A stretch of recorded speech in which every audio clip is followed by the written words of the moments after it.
Hi, everybody. Mike Cadry from Procurement Foundry. We're on breakout session number 4. It's 2 o'clock. I can't believe how fast this day is going by. Really excited about this.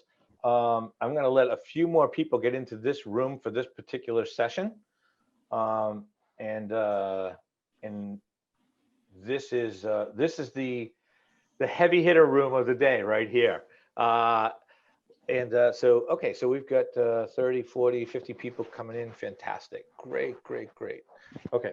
So like every other one of these sessions, I'm just going to give you about 30 seconds. So welcome to breakout session number 4. This is getting the most out of your holding company. I actually came out of a holding company and I would love to get the answer to this question. I'm hoping that you all can do this.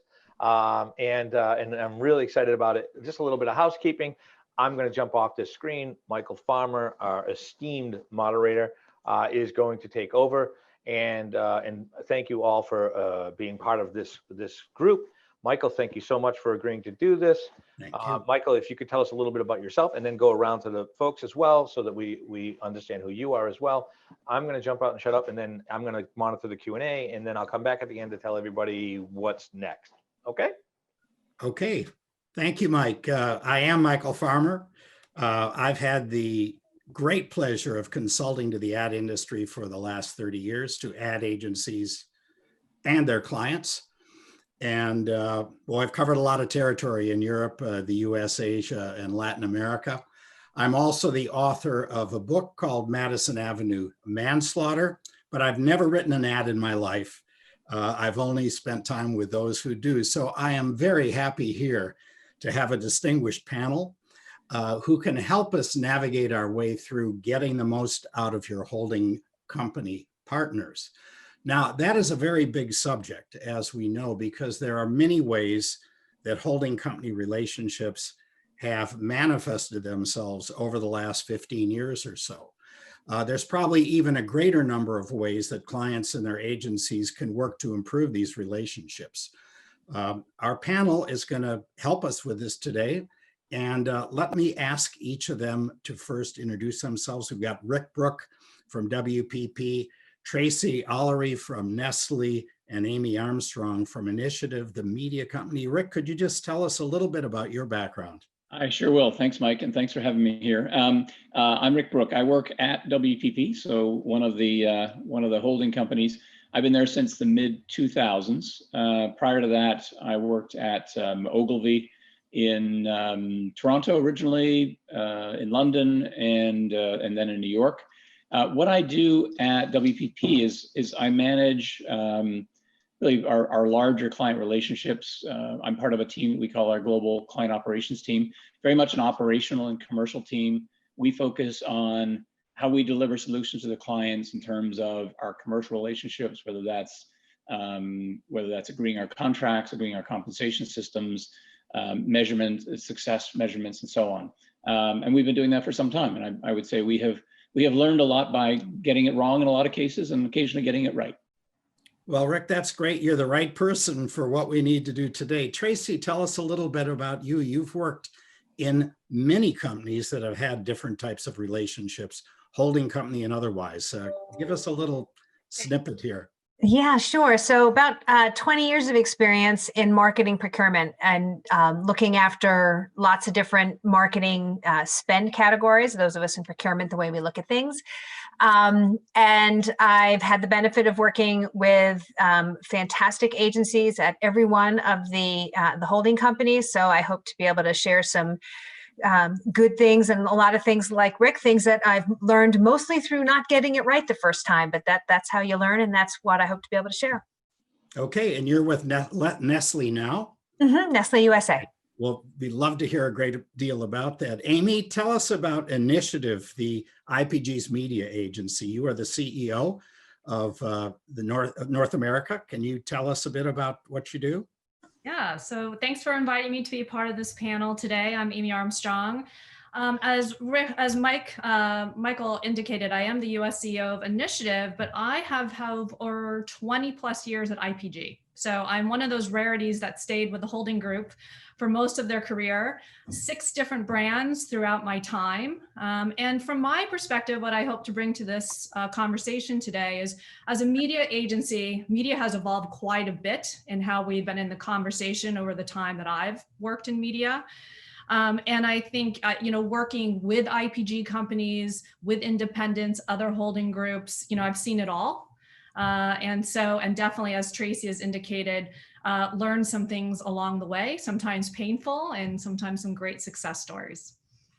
Great. Amy, we're looking forward to hearing from you. We all do know that this is an industry for which, during most of its career, it's been creative first and then media.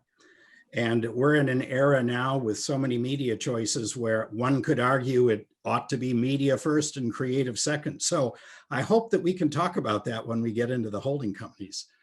Rick, let's start out with you, because I think you could give us a bit of an overview of the holding company situation.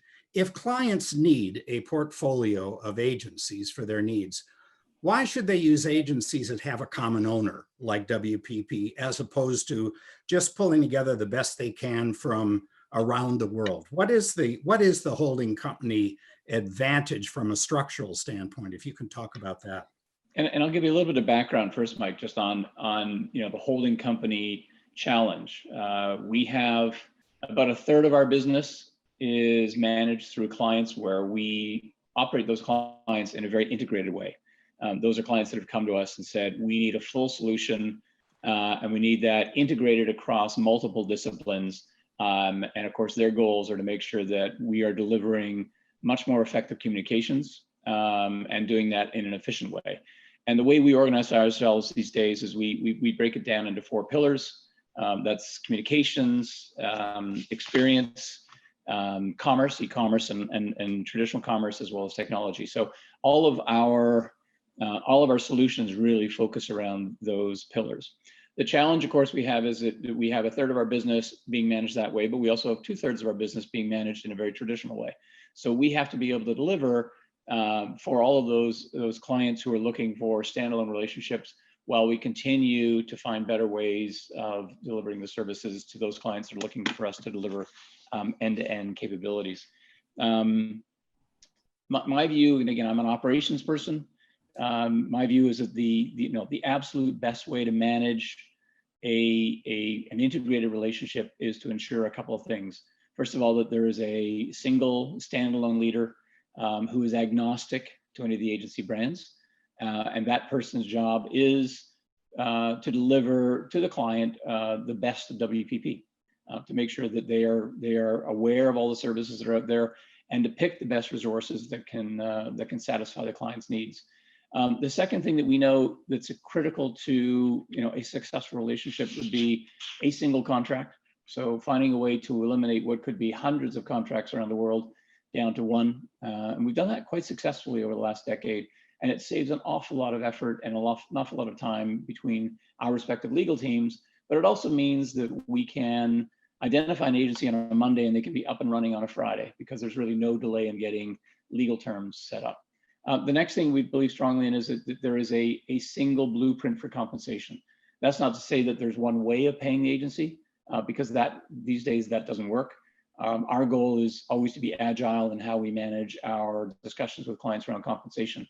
But having a blueprint for that client that says, when you engage with an experiential agency, when you engage with a PR agency, this will be the compensation method that we work on. The other thing we found that works very well is to ensure that that single leader is then supported by a core team of discipline specialists. So whether that's a creative specialist, a media specialist, experiential, digital, and so on. And that core team could be dozens of people, or it could be fractions of a few people. It all depends on the size of the relationship, and it all depends on whether that relationship is in a single country, single region, or around the world. So those are some of the critical things that we have found are essential to getting success out of the way that we work. So I think I'll probably stop there, Mike, and let you pass. Let me ask a after question about that, Rick. I certainly understand the single agnostic leader. And in your view, that should come from the holding company level. But do you work in other situations where that leader is actually coming from the client, who is the single leader trying to be agnostic on behalf of the agencies and providing leadership from within, as opposed to asking the holding company to provide it? Well, there's often the expectation that the client can do all that themselves, that they might have 50 relationships around the world with different agencies. That really means that the client has become an agency management expert as opposed to a marketing expert. And so our goal is to say, how do we help you stop doing, agency management or vendor management in some cases? You're right down to managing individual agreements and individual relationships, and stick to what matters most for you, which is the marketing side of your business. Okay, so client, you focus on marketing and your marketing issues. See the expert we can, holding leadership with all our owned agencies who are core specialists in the various disciplines. Is that a fair statement? That's right. Tracy, what do you think? Your client side, you've organized many of these over your 20 years. What are your insights about the best way to organize the leadership and the resources?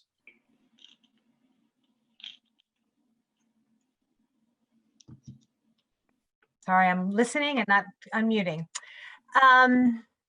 So of course it's going to vary by company, right? So we've, every place I've worked, we've had a different global structure, and I've had experience at the global level, and now I'm in a market. And one of the things that is super clear to me is getting the dynamic from the global and local relationships on the client side, because you really have to consider first what's happening at the local level.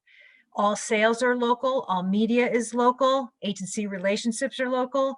So if you have to build the relationship with the people at the ground level first, and then you can build a global infrastructure for the connectivity, the communications, the relationship management that you need. You can't start at the global level and come down without the support of those people at the local level. And that's on both sides. I've seen on absolutely both client and agency side, if a decree is issued from either side that we will now work this way, it really puts a lot of tension in the system, because still people at the local level have to figure out how to make it work. And agency relationships with clients and in Brazil are different than in Canada, and are different than in China or Australia. And so you really have to be very sensitive to what makes those relationships work. And really that's going to come down to people. At the global level, you can build reporting systems, you can put principles in place that guide those relationships, and you can put escalation systems in there, but you can't control those things. You have to support them. It has to be sort of a pull model where the markets tell you what they need to make this successful, and you provide those things, versus having them pushed from global and expecting the markets to accept it in the way you designed it, because you're not in their reality. Tracy, how does that square with Rick's notion of having a holding company leader who is responsible for overseeing and managing the various agency resources, which I assume are lots of different local relationships? Yeah, and I think it squares fine as long as that leader has access to the information and the network that she or he needs to make that work. So they have to know, where the business is, what are we doing, what's the talent pipeline, rolling up. And most agencies, in my experience, have difficulty with some of the simple things at the global level, and clients, the same is actually true. So it's not easy to say, show me all the business that we have together at the globally. If I go into Rick's office and I say, I work with Nestlé, show me all of the revenue across all of the agency disciplines around the world. There is no one system that reports that, and it separates, fees and pass-throughs and all those things.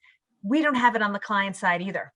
So to get your arms around the whole thing and to be able to connect all the people, particularly on global brands, if you look at a brand that's in 40, 50, 60 markets around the world, being able to align creative and set up an ecosystem to make sure that the brand essence is consistent globally, or is at least as consistent as the client wants it to be.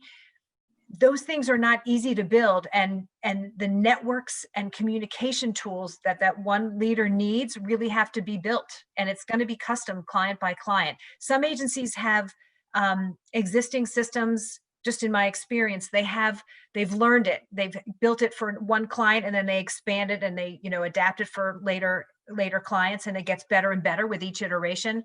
But that they need to have that. You can't get your arms around the whole world without having some kind of system. That sounds like the center of gravity in a global relationship is very much with the local agencies, which probably complicates the job of the global leader. Rick, what do you think about that? I think, first of all, it depends on the client structure. We've had clients who've come to us and said, I don't actually want work done in every local market. We would prefer to find ways so that we have a single global strategy, that where we can, we develop work that can be repeated around the world. So we have the mantra, which is, create once, use often. And whether that's just the strategy, the communication strategy that then is adapted locally, or whether that is a centrally driven production organization that manages logistics across multiple countries. But every client's different. And some clients will say, no, my marketing organization in 50 countries is critical and they have to be there. Well, then we find a way to operate with that. That tends to then drive the need to say, all right, now I need better communications. I need to be able to pull status reports from all those markets. And Tracy's right, which is when we build those systems, even though we built something, 4 months ago for a different client, what a client like Tracy works at a Nestlé may need something completely different. But we have learned how to do that. And like everything, we get better at it day by day. So having that information so that you can then manage the business is critical. We had one client where they insisted that on every Friday of every week, we gave them a status report of every project in every country around the world. We can do it. Obviously, those are the things that require effort and require an investment in time. And most importantly, we need to ensure that we have clients that are actually interested in looking at that. So I've seen us do some really great stuff, but Tracy's right, which is every one of those things is something that takes effort. Amy, you're no stranger to having to work with a network of agencies since you're the global media agency on several accounts. You work with the client on the one hand with global and local teams, you work with the various creative agencies. How does it look from your perspective when you think about being in what we'll call a holding company relationship? Well, first of all, we have the experience being as the media agency. Quite often the creative relationships are not always within the holding group, and actually clients have done more in-housing creatively. So it's complicated in the creative partnerships that you have to be flexible for. I completely agree the best way to organize is around having that client lead. But Tracy started to say something that I completely agree with. By local to global teams, we keep focusing on who's that best talent lead and who's that operational excellence that's going to make everything seamless for clients, because we should make things seamless for clients. But what is the definition of that best team and that best talent today? Because it evolves rapidly based on what the client's marketing mix is. And I would also argue skill sets are the check mark, but behaviors of talent in teams, whether it's been those local markets, whether it's global, local, that's going to drive the success and how you organize teams to hit a client goal. So, there's a lot of discussion around that client leader, which I 100% agree. I think more attention should be, what are the dynamics of how you've created that team from a talent standpoint? And are they a team that can work functionally together in an agile fashion?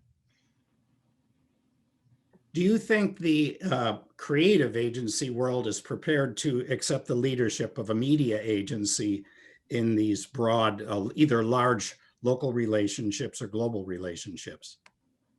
I mean, look, again, I recognize how media has evolved over the 20 years I've worked in this industry. Some get it, some don't. But the fact that at the media agencies, we house the data, we are building high value audiences, we understand the insights, the triggers, the consumer journeys. We have to partner with creative agencies right off the bat. And so I think a really successful process partnering with our clients is you brief the creative and the media agency at the same time. I don't care if they're in the same holding group. I don't care, where that is, at the same time. You come up with one strategic outlook and you have all shared insights, and you do it, it still reflect the great creativity that comes from our creative partners. Some get it, some get very territorial. I think it's the client's job to suss out who will work well together and who won't. Mike, I can add a couple of comments on that, if you would. We have a handful of global client leaders who are media people or who grew up in the media space, and they're very effective at their job. We have our head of all global clients, Lindsay Pattison, is an ex-media person. So she is running all of WPP's teams and clients, and there's absolutely nothing lacking in her skills that would allow her to do a great job across all the disciplines that we need to provide to our clients. Amy, have you seen any change in the kinds of missions for the relationships you have? And by that, I want to distinguish between the mission that an agency group, holding company, or media agency can have to help drive growth for their clients versus deliver whatever it is we need at lowest cost. Do you see a dichotomy between the kinds of missions that you get asked to carry out?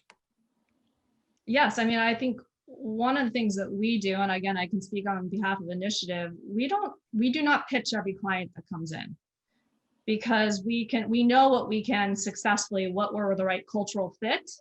And if it's going to be about the cheapest cost, the race to the bottom, that's not what our offering is. So I have seen the pivot. I think agencies need to be, especially on the media side, stronger about it. It's not about cheapest anymore. Of course, I'm going to be here and say, audit your media costs, make sure you're getting paid, you know where you fall in the spectrum. By no means am I saying cost or pricing is not relevant. But what's been more exciting as data solutions have emerged, and I have seen this with some of our top clients, it's the value proposition you unlock. And it's no longer just about the negotiation in the upfront per se, right? It is about how you can drive value through better optimization by taking the client's analytics, putting it into your planning tools, making sure that you're building the audiences, you have the right creative. There are new ways of working that can unlock twice the amount of value you could ever extract in the media marketplace today if you shift your thinking. So yes, clients are doing it. My challenge is not enough. Okay, thank you for that, Amy. Tracy, let me fire a hardball question at you.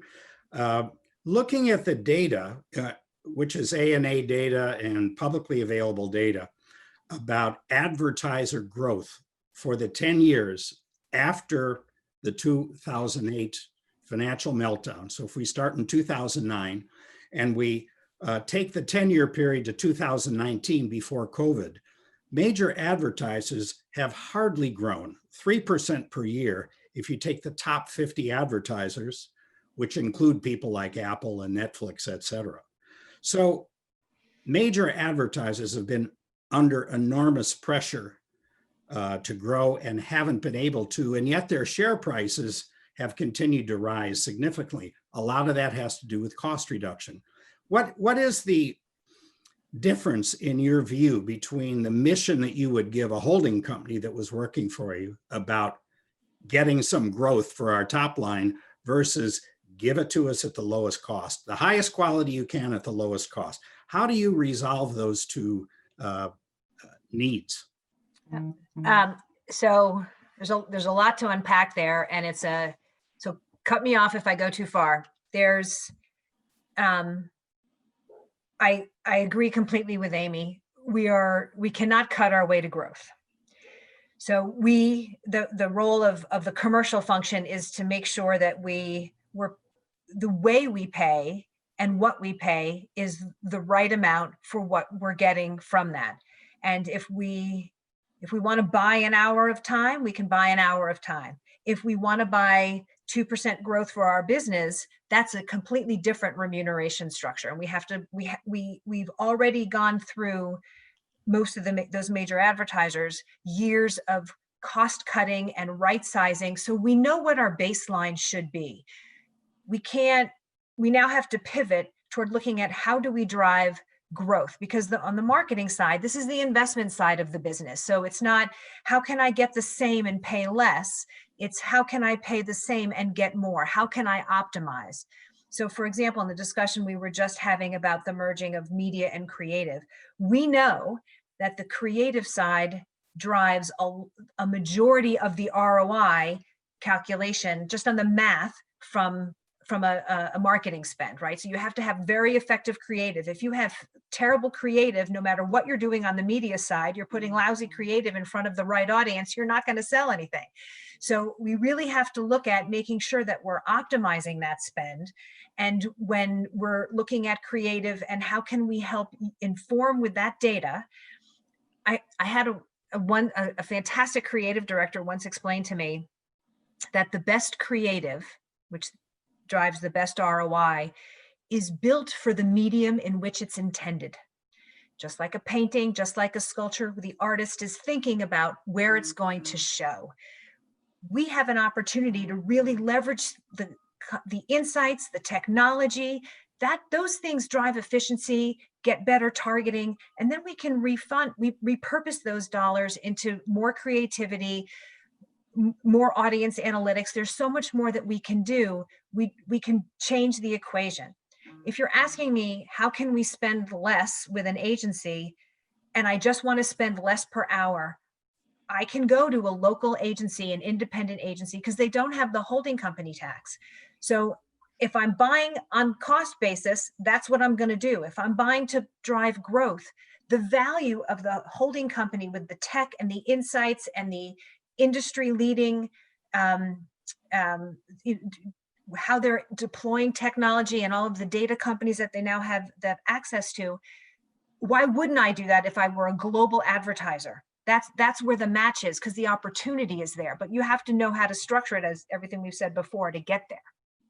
Did that answer your question? Oh, it certainly does. And if I were a holding company executive hearing what you just said, I'd be very, very happy. Rick, you are on the receiving end of, I don't know how many RFPs a year on behalf of WPP. You talk to clients about what they're trying to accomplish in working in a relationship with you. Does it break down between we want more growth and performance for our brands, which have been languishing, versus give it to us at the lowest cost? That's how we're going to pick. What's your experience realistically? You know, I think we get both. I think from a marketing standpoint, their goal is they're looking for a refreshed or a brand new relationship with their agencies because they have a brand problem and they're trying to resolve that brand problem so they can grow sales. So from a marketing standpoint, it is always about growth. There are certainly plays where, you know, cost plays at a greater level than some other things. But I don't think a client changes their creative agencies just because they think they're going to get a lower price.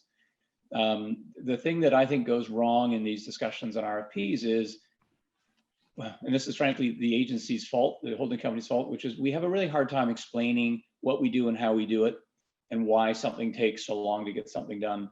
And so we often find ourselves down in the pit arguing about hourly rates, as opposed to arguing about how can we make the brief better? How can we make the process better? How can we ensure that we don't have mid-level or junior people wasting their time on projects? What tends to go wrong with us is clients that think that $100 an hour is too much and they want to pay 80. And in our business is really simple. 75% of every dollar that we spend goes to pay for people. So if you don't want to pay me 100 and you're going to pay me 80, there's nothing in the margin that I can give up on that. So it's all going to come out of people. So there's a real false economy in what many clients think they will achieve by having an hourly rate conversation. The real value, and really where I wish both we and our clients could have a more informed, productive discussion, is in the process discussions. Like, why is that going to take 100 hours? Can we get the 100 hours down to 70 hours or 50 hours? Or can we cut that out altogether? Or can we use technology to make our more junior people more effective? Those conversations rarely take place. And I think if I were wishing for a better future, if I was wishing in 2021 that all RFPs were done differently, it would be that we were having a conversation about how the work gets done, how the agencies are briefed. And Mike, I've just realized that I'm walking right into your expertise.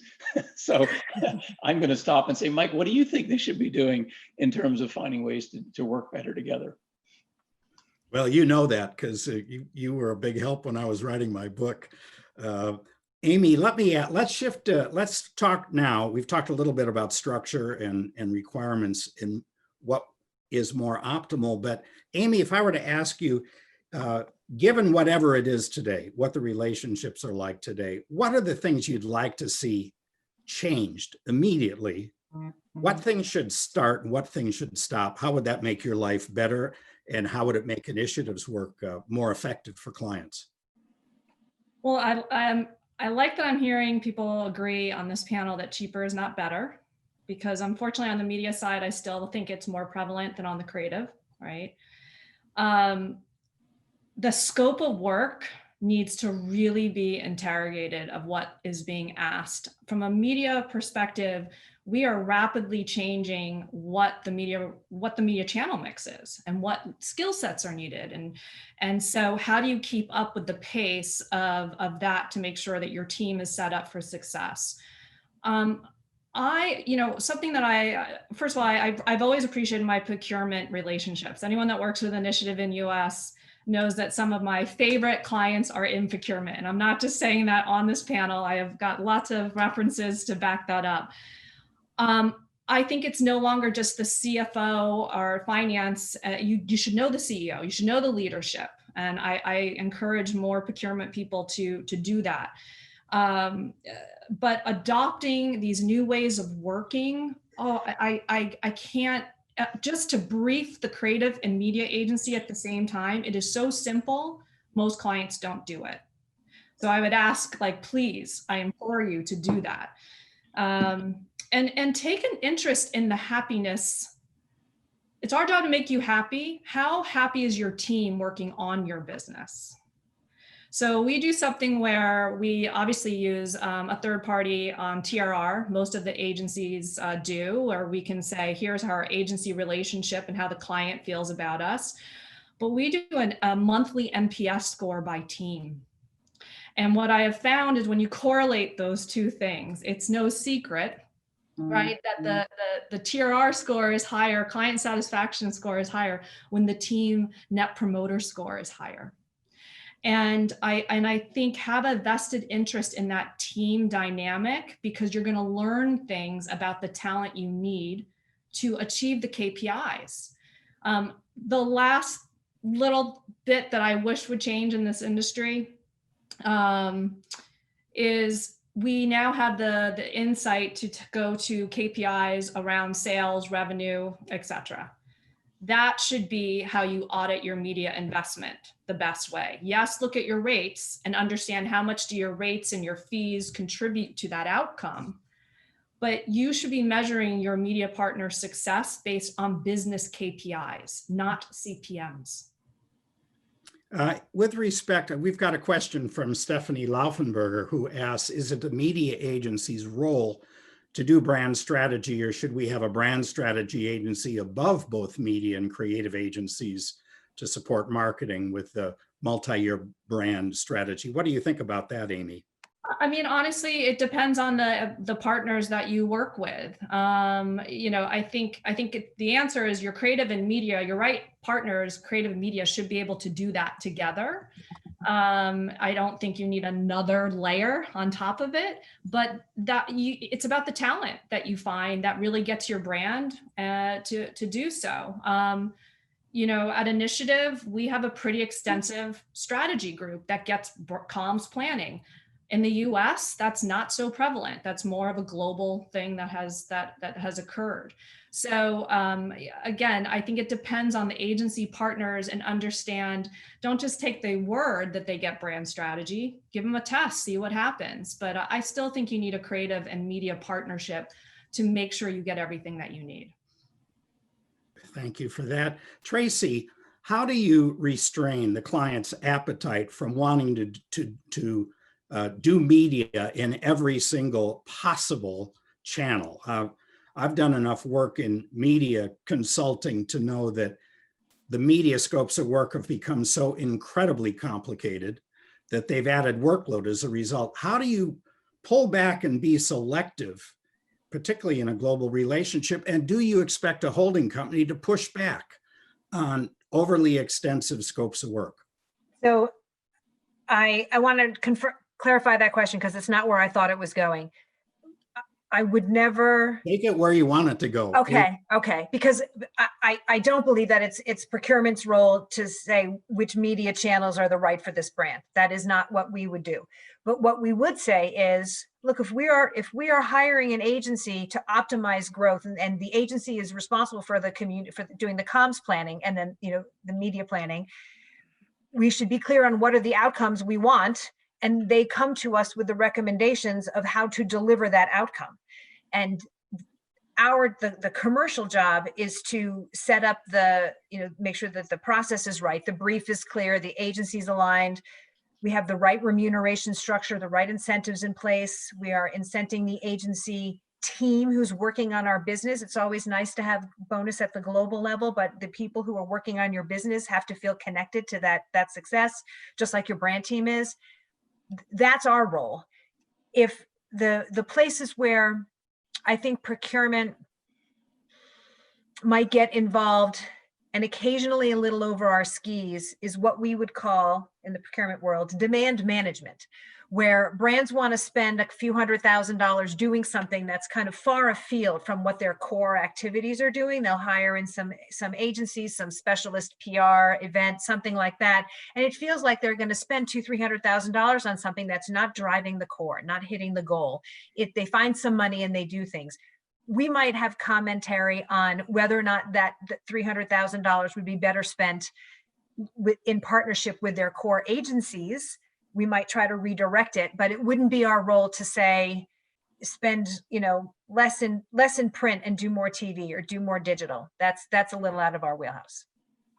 Rick, do you push back, or does WPP push back on bloated scopes of work that extend your workloads and may not deliver the brand performance? Is that something that's part of what your relationship managers are expected to do? I think there are some clients that absolutely expect us to do that, and we do that well in those cases. Those are relationships where we have a strong history, a strong understanding of the brand goal and what we're trying to achieve. And in those cases, those clients appreciate being told. But we also have a lot of clients that tend to revert to saying, look, I told you that's what I want to get it done. I don't want any more backlash from you. Please just go get it done. So it really depends, Mike, based on the maturity of that relationship and the kinds of people that are involved at the top level. Someone should write a book about how incredibly complex the network of agencies with their owners, with their clients locally and globally, between media agencies and creative agencies and everyone else, has become in the last 15 years since the development of social and digital advertising. Thank you for answering these questions. Let's see, Mike, have you got some zingers questions that we can try to address from the audience? Absolutely, we do have a couple. Can you all hear me? Yes. Okay, great. So one question is regarding media investment, how and what is the best approach to assess media investment across specific length of time?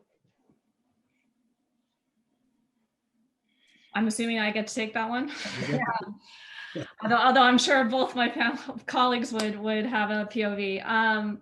Look, again, it's not, you should always know where you fall from a media rate standpoint. You don't want to be the client that's paying the highest CPMs, or, you know, there's auditors out there that can tell you where you fall. The question I would challenge you to ask is, are you meeting your business KPIs? And is that ROI on your media investment working? That is the ultimate way to determine if you're spending the right amount. And there's plenty of analytics that can even tell you that by channel, by audience, by creative, you know, so don't just look at it, the rates, do an audit, of course, always on rates, but look to see if your business KPIs are being done. We hold the majority of the budgets, you know, so we have to make sure that we're responsible in that return on investment.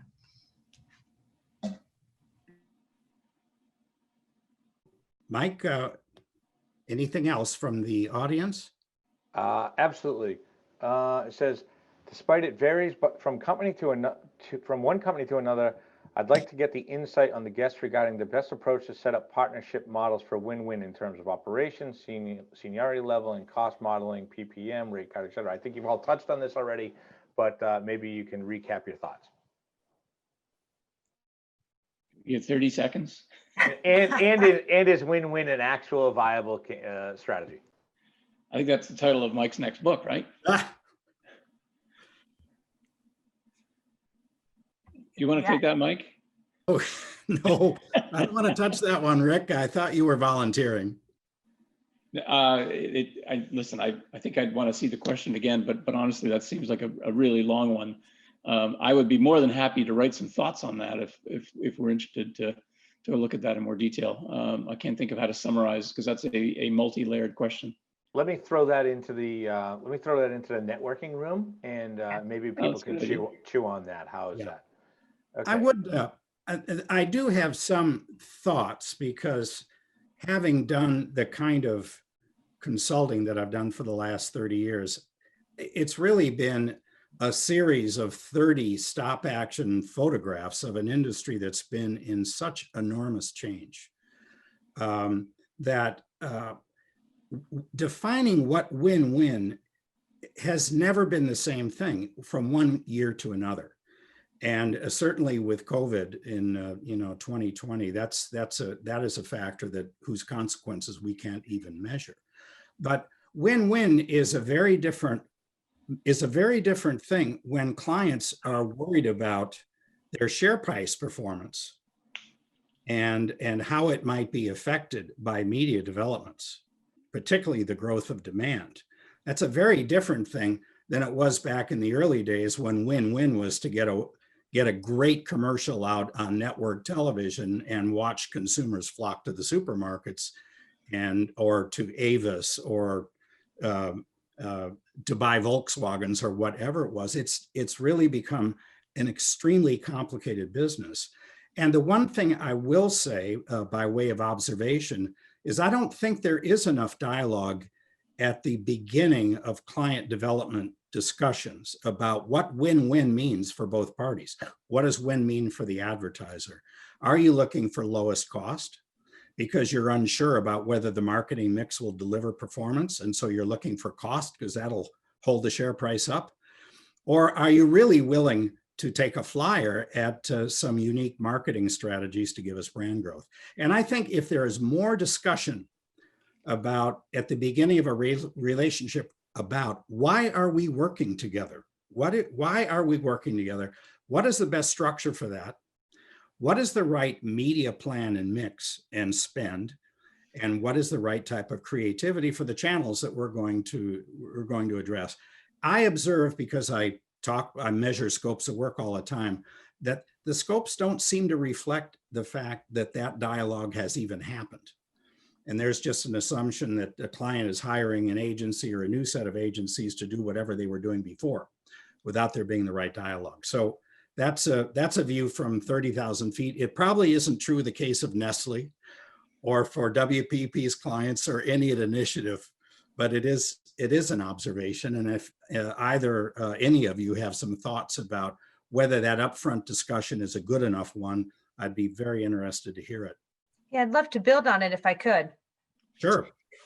One of the things, We're almost out of time, Tracy, so just keep in mind. I'm sorry. okay. I said in the beginning that I would share with you guys the places where I've learned the most from my failures. And key among those have been a failure to fully interrogate the assumptions on both sides of the relationship at the beginning part of it. The client always assumes with a holding company relationship that they're going to get more value than they're paying for, that there's some sort of a equity at the holding company level where they can get free resources to do some things for global marketing, or somehow money falls out of the tree because they have all of these global scopes of work. And at the holding company level, they look at the business, they look at the media spends, and they make some assumptions about what they think the revenue is going to look like.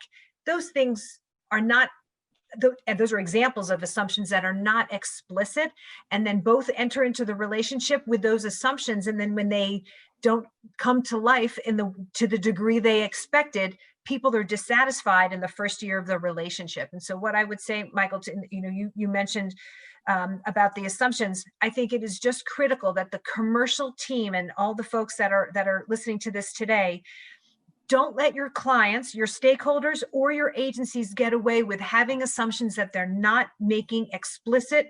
If they're not right, it's better to know now. And if they are right, you can make sure that you're directing it to the clients, to the people in the business that really should have those resources. It's super important. Tracy, you couldn't have wrapped this session up better than that call to action. Mike, over to you. That was amazing. Thank you very much. Thank you, Amy. Thank you, Rick. Thank you, Michael, so much. Tracy, fantastic stuff. There's probably 3 or 4 more questions I couldn't get to around merit-based compensation models and things like that I think everybody wants to ask inside of the networking lounge. So please, if you are sticking around, please jump in there with them. And thank you all very much. Appreciate it. Amazingly insightful. I think the nugget of the day for me was cutting costs is not a growth model. So thank you for that one, for the takeaway, and thank you again. Appreciate it, and have a wonderful day. I got to go open up the next session, so thank you. Thank you very much.